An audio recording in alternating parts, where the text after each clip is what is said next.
Greetings, my name is Steve Haugaard, former Speaker of the House. First of all, thank you for taking time to consider some thoughts on the prison issues.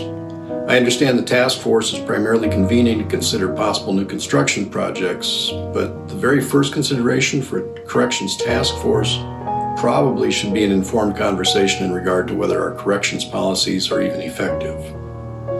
And the measure of effectiveness typically is recidivism rate. That is, the rate at which inmates reoffend within a given period of time. And that rate, along with incarceration trends, will identify the current need as well as the expected need for future capacity. Our recidivism rate in South Dakota is somewhere around 43+%. Other states is as low as 20%. So in turn, the recidivism rate will identify the funding required for incarceration as well as the cost of programming and staff.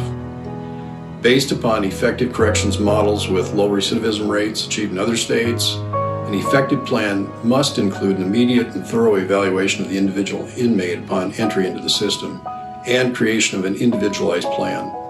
And I know that's done to a certain extent, but currently there aren't the resources there to actually fulfill that need or that plan. And that individualized plan needs to focus on education completion. It needs to be focused on specific counseling or mental health needs. It should be focused on vocational training options and an individualized re-entry plan, as well as the necessary and consistent supervision upon release.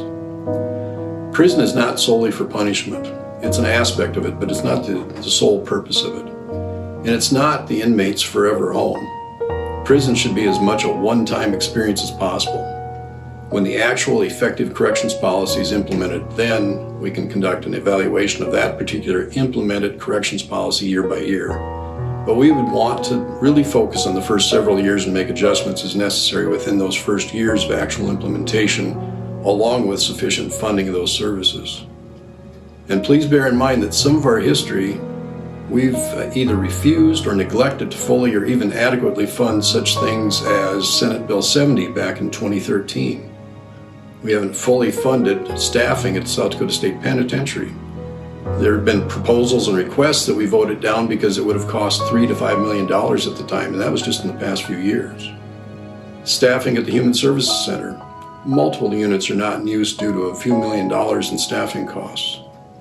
Probation services. Typically, we refuse to add more probation officers due to an additional cost of a few $100,000. Drug and alcohol courts. They're expensive, but they're effective. Programming while incarcerated may cost more, but it's effective. Re-entry planning and preparation, and then effective parole supervision.